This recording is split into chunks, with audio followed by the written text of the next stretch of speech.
नमस्ते। मैं मनीषा शुक्ला कानपुर के एक स्कूल में एज ए गेम्स टीचर के रूप में कार्य कर रही हूँ। मैंने स्कूल स्पोर्ट्स प्रमोशन फाउंडेशन में एज ए डिस्ट्रिक्ट कोऑर्डिनेटर के रूप में 1 साल कार्य किया हुआ है। मैं AF अनाउंसर भी हूँ। 7 ब्लॉक एसोसिएशन की मैं यूपी की वाइस प्रेसिडेंट हूँ।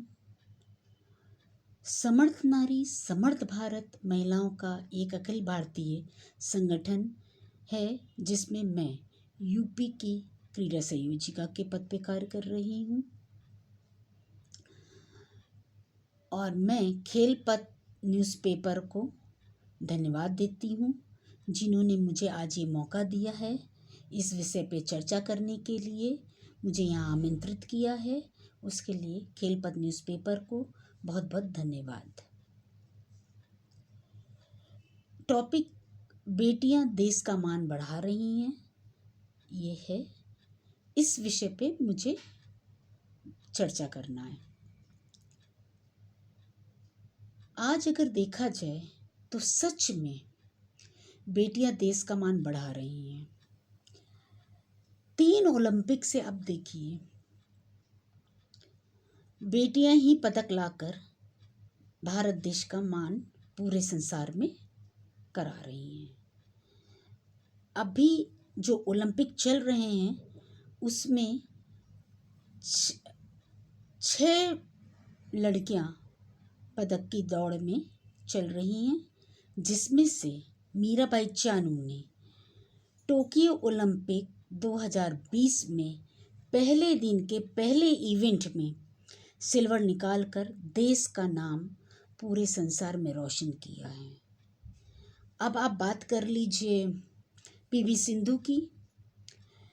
PV सिंधु जी ने बैडमिंटन में बड़ा ही अच्छा प्रदर्शन किया है। खेलों का बहुत अच्छी सर्विस, टैकलिंग, स्नैश, ड्रॉपिंग के साथ खेलकर उन्होंने देश के लिए ब्रोंज मेडल प्राप्त किया है।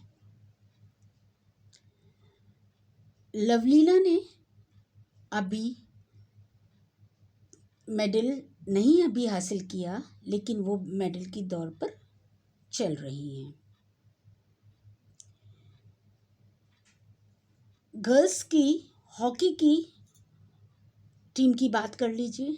बहुत ही बेहतरीन प्रदर्शन के साथ सेमीफाइनल में एंटर किया।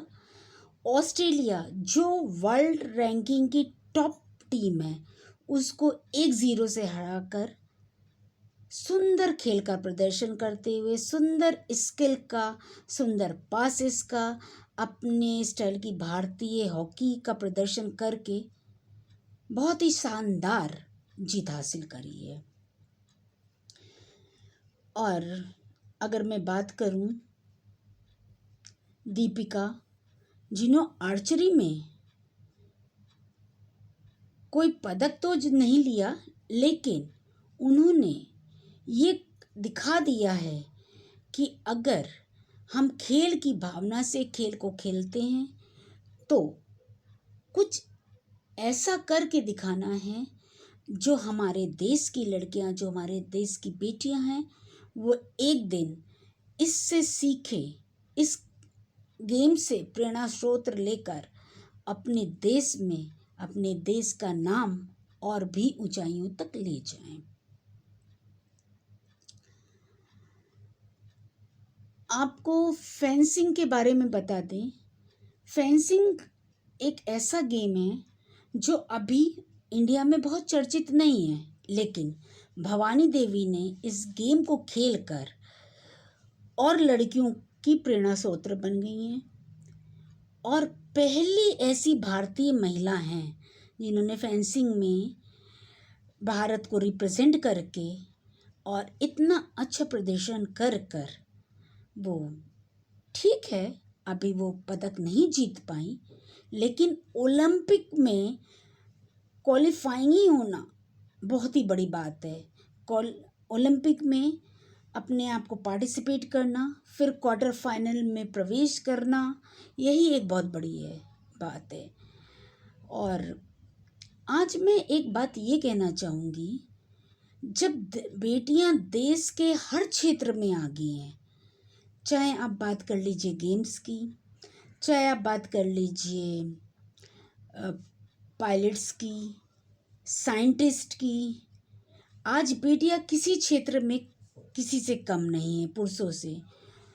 तो हमारा ये कहने का मतलब है, जो ऊपर आ गए हैं, जो ऊपर आ जाते हैं तो सभी सपोर्ट करते हैं, लेकिन जब वो बेसिक स्किल पर काम कर रही होती हैं या खेल को मन बनाती हैं खेलने का, तो हम सभी को उस समय उनका साथ देकर उनको ऊंचाइयों तक लाने का पूरा दायित्व रखना चाहिए। उनको उनके लेवल तक बढ़ाने में मदद करनी चाहिए।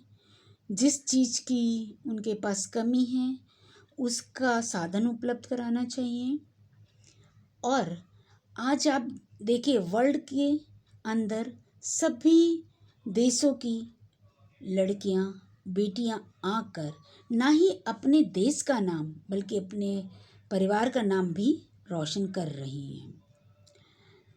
और इन मीराबाई चानू, पीवी सिंधु, दीपिका, भवानी देवी, लवलीना, इन्होंने एक ऐसी जगह बना ली है जो कि और लड़कियों को और देश की बेटियों को ये सीख मिल रही है कि उनको भी कुछ कर आगे बढ़ना है और देश के लिए कुछ करना है।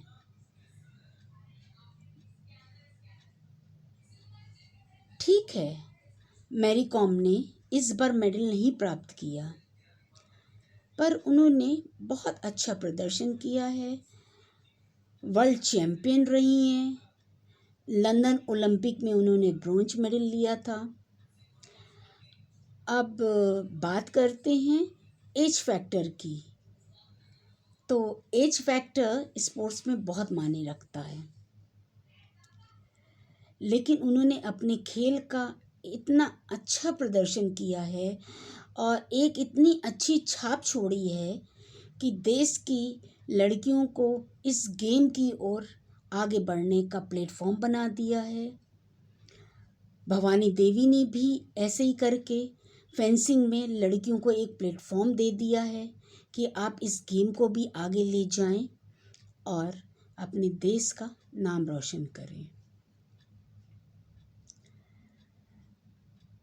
मैं एज ए गेम्स टीचर होने के नाते सबसे ये कहना चाहूँगी कि बेटियों को खेलने से, पढ़ने से, आगे बढ़ने से कोई ना रोके, क्योंकि बेटियों ने देश का नाम आज इतनी ऊंचाइयों तक लिया है। जब हिंदुस्तान पूरे संसार में इनकी इनकी मेहनत और इनके पदक की वजह से पहचाना जा रहा है। इसी के साथ मैं खेलपथ के न्यूज़पेपर एडिटर श्री प्रकाश जी का धन्यवाद देती हूँ, जिन्होंने मुझे इस योग्य समझकर मुझे अपने इंटरव्यू में बुलाया। धन्यवाद।